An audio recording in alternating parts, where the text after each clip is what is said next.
Today we will start with a new section, which is our section 138, which deals with the bouncing of checks. हमने कई बार सुना होगा practice में कि cheque bounce हो गया, बैंक ने चेक ऑनर नहीं किया। तो ये सभी आज हम लोग देखेंगे इस सेक्शन को, जो कि काफी बड़ा दिख रहा है, लेकिन इसको हम लोग अभी डिकोड करेंगे, जो कि काफी सिंपल सेक्शन होने वाला है ये हमारा।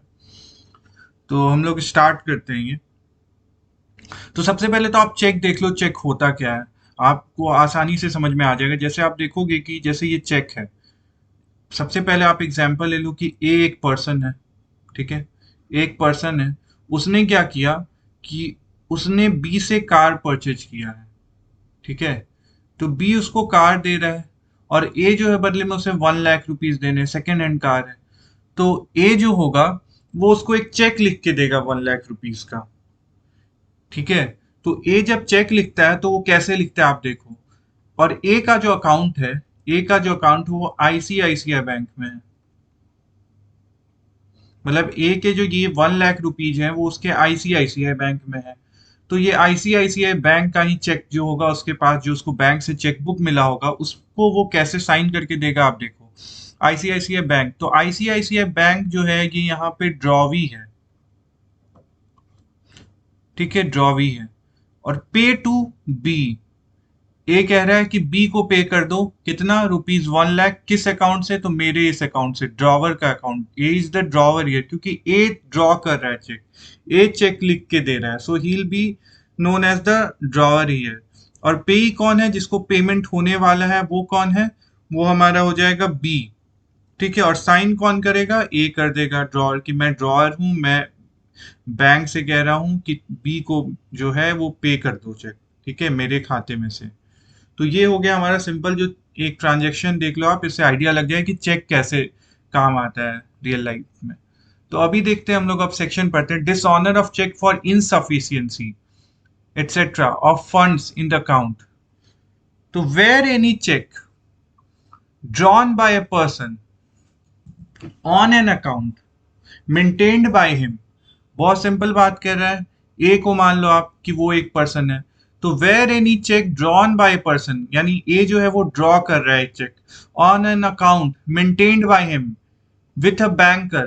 तो यहाँ पे बैंकर आईसीआईसीआई बैंक हो गया, तो इस बैंकर में इसका अकाउंट है ए का, तो इसके साथ ये मेंटेन कर रहा है for payment of any amount of money. तो क्या है यहाँ पे, वो any amount of money 1 lakh rupees है, to another person. Who is this another person here, ये बी है। From out of that account, इसी अकाउंट में से वो कह रहा है कि मेरे अकाउंट में से 1 लाख रुपीज तुम बी को पे कर दो फॉर द डिस्चार्ज। सिंपल सी बात कह रहा है कि for the discharge in whole or in part, या तो 1 लाख रुपीज दे दो, या तो वो कहेगा कि इन पार्ट कर दो, यार 50,000 अभी ले लो, 50,000 बाद में, तो वही वो इसी बैंक अकाउंट से बोलेगा। तो इन होल हो या और इन पार्ट हो, या तो 1 लाख की कार है तो 1 लाख फुल का फुल वो दे रहा है, ऑफ एनी डेट और अदर लायबिलिटी। तो ये बहुत इंपॉर्टेंट पॉइंट है कि यहाँ पे इसका डेट है, क्योंकि इसने इसको कार दिया है, इसने 1 लाख रुपीज देने हैं इसको, तो ये इंडेटेड है बी को पैसे देने के लिए। या इसकी लाइबिलिटी है कि ये बी को ये पैसे दे दे, या कोई पास्ट में ऐसा कुछ हुआ हो जिसके लिए लाइबल हो पे करने के लिए, कार नहीं कुछ फर्नीचर ही लिया हो, या कोई भी ट्रांजेक्शन हुआ जिसके लिए ए ने बी को पैसे देने हैं, ठीक है। ये बहुत इंपॉर्टेंट पॉइंट है। और ये हम लोग यहाँ को जब भी पढ़े, एनी डेट और अदर लाइबिलिटी, इस पार्ट को आप इससे रिलेट कर दो एक्सप्लेनेशन से। For the purposes of this section, debt और other liability means legally enforceable debt की बात हो रही है, और other liability. Legally enforceable debt, कैसे डेट की बात हो रही है, कि जैसे यहाँ पे कार इसने दिया था, तो अब 1 लाख रुपीज तो बी लेगा ही ना। बी चाहे तो इसके लिए सू कर सकता है अगर ये पे नहीं करे ए तो, ठीक है। लेकिन अगर मान लो ऐसा हो कि ए ने कुछ गिफ्ट में इसको पैसे देने हो, मान लो ये कार वार का कोई ट्रांजेक्शन नहीं हुआ है, और यहाँ पे ए ने बी को कुछ गिफ्ट में 1 लाख रुपीज उसकी शादी पे दिए। उसकी शादी पे जब 1 लाख रुपीज दिए तो ये एक सोशल ऑब्लिगेशन हो गया, जैसे चैरिटी हो गया। तो सोशल ऑब्लिगेशन जो है, सोशल ऑब्लिगेशन आप नहीं कंसिडर करेंगे, ठीक है। ये डेट जब भी होगी लीगली इन्फोर्सिबल डेट की बात होगी। जैसे आप बर्थडे गिफ्ट दे दो, अगर वहां पे डिसऑनर हो रहा है, डिसऑनर कहने का मतलब होता है कि अगर बैंक के, मान लो मैंने किसी के बी के बर्थडे में जाके ए ने उसको 1 लाख का चेक दे दिया, और बाद में बैंक गया तो बैंक में चेक बाउंस हो गया, मतलब बैंक ने उसको 1 लाख रुपीज निकाल के ओवर द काउंटर कैश देने के लिए मना कर दिया, बोला कि मैं आपको नहीं दे सकता हूँ, इनके अकाउंट में इतना पैसा नहीं है। तो यहाँ पे B won't be having this right to sue A. ठीक है। और अगर, और मतलब कि यहाँ पे ए जो है उसने कोई भी ऑफेंस कमिट नहीं किया है। ये ये बात आती है कि ए ने जो चेक साइन करके दिया था गिफ्ट के तौर पे, ए ने कोई ऑफेंस नहीं किया है। हाँ, लेकिन एक बात है कि अगर ए बी जो है वो कोर्ट चला जाता है, तो कोर्ट जो है वो हमेशा यही प्रिज्यूम करेगी कि जो चेक बी के पास है वो किसी लाइबिलिटी के तौर पे ही दिया गया है। कोर्ट नहीं मानेगी कि वो की गिफ्ट के तौर पे दिया गया है। तो it will be the responsibility of which party, of the drawer, to prove कि वो जो है वो एक सोशल ऑब्लिगेशन के तहत दिया गया है। एक बात तो हो गई, ठीक है, कि सोशल ऑब्लिगेशन में भी अगर आप चेक किसी को देते हो और वो चेक बाउंस हो जाती है, तो वो जो पर्सन है जिसको आपने चेक दिया वो कल को कोर्ट में जाएगा, तो वो तो कह देगा कि भैया हमने तो इसको, ये जो पैसे इसने हमको दिए उसके पहले हमने इसको सर्विस दिया था, इसने हमको कोई गिफ्ट नहीं दिया है। तो कोर्ट भी उसी की बात को सही प्रिज्यूम करेगी। कोर्ट समझेगी कि आपने कोई लाइबिलिटी अपनी जो है वो खत्म करने के लिए पेमेंट कर रहे थे इनको। ठीक है। तो वो जो ए होगा, जो ड्रॉअर होगा जिसने वो चेक लिखी है, उसकी लाइबिलिटी होगी कि वो इसको प्रूव करे कि नहीं ये तो हमने सोशल ऑब्लिगेशन के तहत दिया था। तो कोर्ट का प्रिजम्पशन जो होगा वो हमेशा इस केस में पेई के फेवर में होगा। ठीक है। अब आगे देखते हैं। तो where any check drawn by a person on an account maintained by him with a banker for payment of any amount of money to another person from out of that account for the discharge in whole or in part of any debt or other liability। अब बात आती है कि जब ऐसा कोई transaction हुआ है, चेक दिया गया है किसी लाइबिलिटी को खत्म करने के लिए, लेकिन चेक जो होता है, जब वो पर्सन, जब पेई जो है, जब वो बैंक विजिट करता है उस चेक को लेके कि मुझे 1 लाख रुपए दो, तो बैंक जो होता है उसको वो is returned by the bank unpaid. Cheque जो होता है वो रिटर्न कर दिया जाता है बी को और उसका पेमेंट नहीं होता है, अनपेड रिटर्न किया था। तो ये अनपेड क्यों रिटर्न किया गया है? तो दो काउज है इसमें। तो कभी भी जो चेक डिसऑनर होगा तो दो ही वजह से होगा। एक है either because of amount of money standing to the credit of that account is insufficient to honour the cheque. पहले बात समझो आप, ऑनर द चेक का मतलब क्या होता है? ऑनर द चेक का बहुत सिंपल मतलब होता है कि if a bank honours a cheque, इसका मतलब होता है it agrees to pay the amount of money written on the cheque to the person the cheque is written to. यानी कि अगर बैंक जो है उस चेक पे लिखा हुआ है पे टू बी, और बी जब बैंक के पास गया और बैंक उसको अगर अग्री कर जाता है पैसे देने के लिए कि 1 लाख रुपीज ले लो तुम काउंटर से, तो इसको कहेंगे कि बैंक ने चेक को ऑनर किया। और अगर बैंक अग्री नहीं करता है तो उसको कहेंगे कि चेक का डिसऑनर हो गया। ठीक है। तो कहा जाता है कि यहाँ पे तो अग्री नहीं किया है, रिटर्न कर दिया गया बाय द बैंक। तो रिटर्न क्यों हो रहा है? Either because of the amount of money standing to the credit of that account. ये जो टर्म है इसको आप समझो, बहुत सिंपल सा बात है कि amount of money standing to the credit of that account कह रहा है कि क्रेडिट का मतलब क्या होता है? क्रेडिट का मतलब होता है कि जब मेरा, जैसे ए है, ए का केस है, ए ने जब अपना खाता खुलवाया आईसीआईसीआई बैंक में तो उसके अंदर उसने पैसे रखे। तो क्रेडिट का मतलब होता है कि इंस्टीट्यूशन एग्री कर रहा है कि ये जो पैसे हैं ना मेरे पास, वो आपके पैसे हैं। ठीक है। आपने हमको ये क्रेडिट में दिया है, मतलब मेरे पास आपका ये क्रेडिट है। मतलब ए के जो 1 लाख रुपीज थे उसके बैंक में, ठीक है, तो ये उसके क्रेडिट है। मतलब ए जो हो, बैंक जो होगा वहां पे बैंक उससे पैसा लिया है ए से। ठीक है। तो ये जो है इसका मतलब एक एग्रीमेंट के तौर पे देखा जाता है, जैसे कि हमने अपना पैसा बैंक को दिया, तो बैंक और हमारे बीच में ये एग्रीमेंट है कि ये पैसे मेरे हैं, मैं बस आपको दे रहा हूं। ठीक है। So I am like your creditor only. ठीक है। तो money standing to the credit of that account का मतलब सिंपल होता है कि आप जो हो होल्डर हो अकाउंट के, किसी भी बैंक में या किसी भी फाइनेंशियल इंस्टीट्यूशन में। ठीक है, और बैंक जो है वो बस मेरा पैसा होल्ड कर रही है, ठीक है, एक ट्रस्ट है।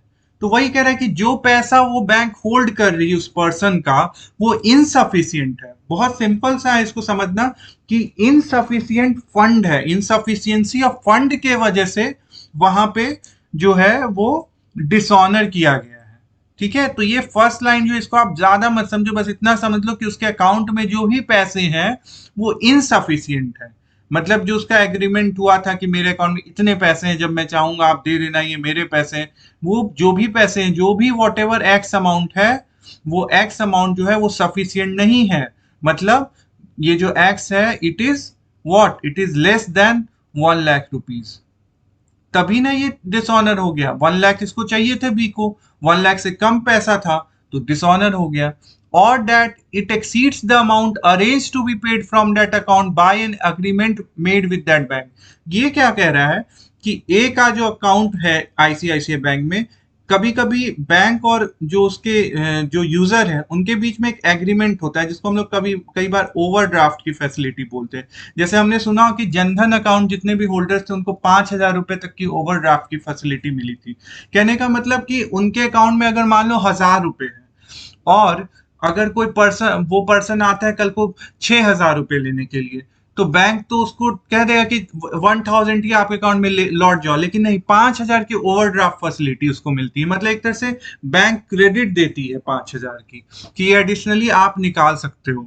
ठीक है, तो एक एग्रीमेंट इसको बोला जाएगा। तो अगर मान लो कि एक्स जो था वो यहाँ पे 1 लाख रुपीज से कम था, मान लो एक्स जो था वो यहाँ पे 50,000 था, मतलब 50,000 रुपया जो है उस पर्सन का, ए जो ड्रॉवर है उसके अकाउंट में 50,000 रुपए है, और बी गया है 1 लाख का चेक लेके, जो कि ए ने लिखा था उसको। तो अब जो है, और ओवरड्राफ्ट की फैसिलिटी मान लो 20,000 रुपीज है, कि कोई पर्सन आए तो 50,000 तो इसके अकाउंट में है ही, एडिशनली वो आदमी 20,000 और जोड़ दो, ये ओवरड्राफ्ट। मतलब टोटल कोई पर्सन 70,000 निकाल सकता है इसके अकाउंट से। कौन सा, मतलब ए जो है वो 50,000 भले ही उसके अकाउंट में है, लेकिन वो 20,000 बैंक से लोन के तौर पे, मतलब ओवरड्राफ्ट कहा जाता है उस टर्म को, तो वो टोटल 70,000 निकाल सकता है। बट क्या बी को सिर्फ 70,000 चाहिए थे? बी को 1 लाख चाहिए थे। तो अभी भी जो अमाउंट है, मतलब ओवरड्राफ्ट का जो कैपेसिटी यूज होने के बावजूद जो अमाउंट है, वो भी 1 लाख से कम है। इस केस में बैंक रिटर्न कर दिया। तो दो केस हुआ, एक तो उसके खुद के अकाउंट में जो मनी है वो इनसफिशियंट है, दूसरा जो ओवरड्राफ्ट का अमाउंट है वो ऐड होने के बावजूद भी वो इनसफिशियंट है। ठीक है, तो is return by the bank unpaid either because of the money of amount of money standing to the credit of that account is insufficient to honour the cheque, or that it exceeds the amount arranged to be paid from that account by an agreement made with that bank।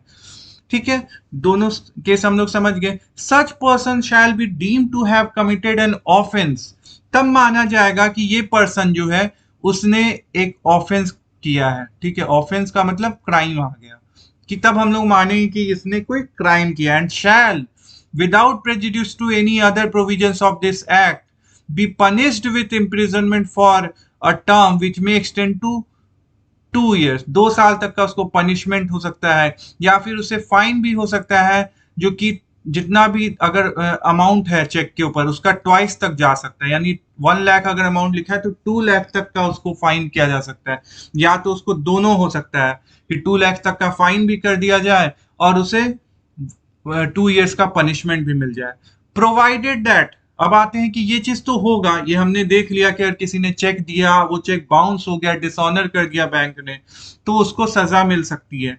अब आते हैं, लेकिन क्या क्या condition होने चाहिए? Provided that nothing contained in this section shall apply unless. तो बहुत सिंपल कहते हैं कि ये रिक्वायरमेंट सेटिस्फाई होना बहुत जरूरी है, ये पीनल प्रोविजंस के मतलब इन्वोक होने के लिए। ठीक है, मतलब कि how these penal provisions can only be invoked against the drawer of a check which has been bounced, the following requirements should be satisfied। कि हमको समझना है कि जिसको बाउंस किया गया है वो जो है, अब ये सारे रिक्वायरमेंट्स होंगे तभी उसको सजा मिलेगी।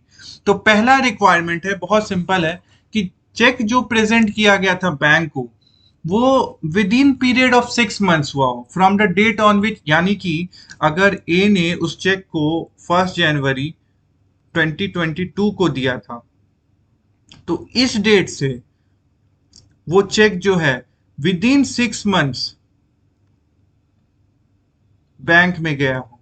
ऐसा नहीं कि वो 1 जनवरी से जो 6 मंथ्स कंप्लीट हो रहा है उसके बाद जाके वो किया हो। 6 मंथ्स कब कंप्लीट हो रहा है जब भी हो रहा है वो उस डेट से पहले जाके उस विद इन दैट पीरियड ही वो बैंक के सामने प्रेजेंट किया हो बी ने, ठीक है। और with in the period of its validity, या फिर चेक की जो भी वैलिडिटी होगी उसी पीरियड में, मतलब एक वैलिड चेक लेके ही आप जाओगे बैंक के पास, विच एवर इज अर्लियर। अगर उसकी वैलिडिटी उस 6 मंथ से पहले भी खत्म हो रही होगी तो उससे पहले आप जाओगे, ठीक है। सेकंड सेकंड जो पॉइंट है वो हमारा है कि द पे और holder in due course, the payee or holder in due course of the check, as the case may be, makes a demand for the payment of the said amount of money by giving a notice in writing to the drawer of the check within 30 days of the receipt of information by him from the bank regarding the return of the check as unpaid। मान लो ये 1 जनवरी 2022 को ये check issue हुआ, ये person बिल्कुल time पे 2 ही महीने बाद मान लो 1 मार्च को बी जो था वो विजिट करता है। बी जो है वो आईसीआईसीआई बैंक जाते हैं। अब बैंक जो है डिसऑनर कर दिया, तो 1 मार्च को बैंक ने डिसऑनर किया, तो 1 मार्च से लेके 30 डेज ऐड कर दो इसमें। ये 30 डेज के विदिन में इस पर्सन को, मतलब कि 1 मार्च को इस पर्सन को बी को इंफॉर्मेशन मिल गई थी बैंक से कि चेक जो है वो नहीं आपको पेमेंट मिल सकती डिसऑनर का, तो इसके 30 डेज के अंदर अंदर क्या करना होगा, जिस दिन इंफॉर्मेशन मिली उसके 30 डेज के अंदर में एक नोटिस भेजना होगा, ठीक है। और वो नोटिस जो होगा वो राइटिंग में होगा, और वो जो ए है उसको भेजा जाएगा कि आपका चेक जो है वो डिसऑनर हो गया है, ठीक है। और जो ड्रॉअर होगा उस चेक का, वो जो है जिस दिन में उसको रिसीट मिला है, मान लो कि 30 डेज के विद इन, मान लो ये जो है 26 मार्च को इसको नोटिस मिल गया, ए को ये नोटिस रिसीव हो गया, तो यहां से 15 डेज के अंदर में ए ने क्या करना होगा कि उसको उसका पेमेंट करना पड़ेगा, ठीक है। अगर ये तीनों कंडीशन नहीं हुए तब फिर उसको पीनल प्रोविजन अप्लाई नहीं होगा। लेकिन अगर वो 15 डेज में जो है वो नोटिस रिसीव करने के बाद उसके 15 दिन के अंदर अंदर भी उसने पेमेंट नहीं किया, तो काउज ऑफ एक्शन कब शुरू होगा, जब वो 16th डे आ जाएगा, इसी दिन काउज ऑफ एक्शन जो होगा वो एक्टिवेट हो जाएगा। किसके लिए, बी के लिए। अब जो है अब बी कोर्ट में जा सकता है, तो बी जाएगा कोर्ट में, बी जाके बताएगा कि हमने जिस दिन प्रेजेंट किया उस टाइम वो चेक वैलिड था, उसके बाद हमने 30 डेज के विद इन ही, जिस दिन हमको इन्फॉर्मेशन मिला विद इन 30 डेज हमने उनको नोटिस दिया, उसके 15 दिन में उन्होंने हमको उसका पेमेंट नहीं किया, नोटिस रिसीव करने के बावजूद नहीं किया, और अब मेरा 16th डे जो है वो कॉज ऑफ एक्शन आ चुका है कि मैं अब कोर्ट जाऊं और उनको ये जो पीनल प्रोविजन है वो ऑपरेट हो। तो प्रोविजो जो है वो बस इसलिए है कि आपके पीनल प्रोविजन तभी लगेंगे जब ये तीनों कंडीशन जो है वो सेटिस्फाइड हो जाएंगे, ठीक है। अभी हम लोग नेक्स्ट सेक्शन देखेंगे। आज के लिए